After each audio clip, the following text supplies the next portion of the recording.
দুনিয়াতে ফেলা যাবে না, সকলে তাদের পাখাগুলো বিছিয়ে দিচ্ছে।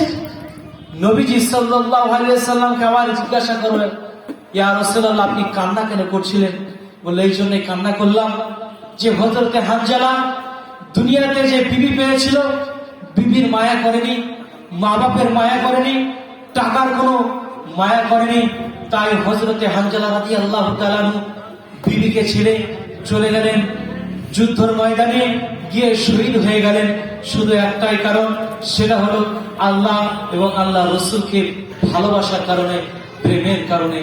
ভাই ও মাহাতারাম, বুজুর্গ, দোস্ত, আজকে আমাদেরকে তো বিবিকে বিবাহ করতে হচ্ছে না, সন্তানদেরকে এতিম করতে হচ্ছে না।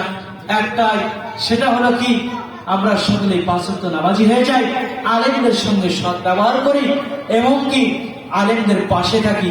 আল্লাহ রসুল তিনি বলেন, যে ব্যক্তি আমার আলেমদের পাশে বসলো, সে ব্যক্তি আমার পাশে বসলো। যে ব্যক্তি আমার আলেমদেরকে দেখলো, সে ব্যক্তি আমাকে দেখলো। যে ব্যক্তি আমার আলেমদেরকে গালি দিল, সে যেন আমাকে গালি দিল। ভাই ও বাপজিরা, হযরতে মাগিরের একটি ঘটনা আছে, লম্বা ঘটনা। হযরতে মাগির রাদিয়াল্লাহু তাআলা আনহু তখন কিন্তু সাহাবা ছিলেন না, নবীজিকে গালি দিলেন।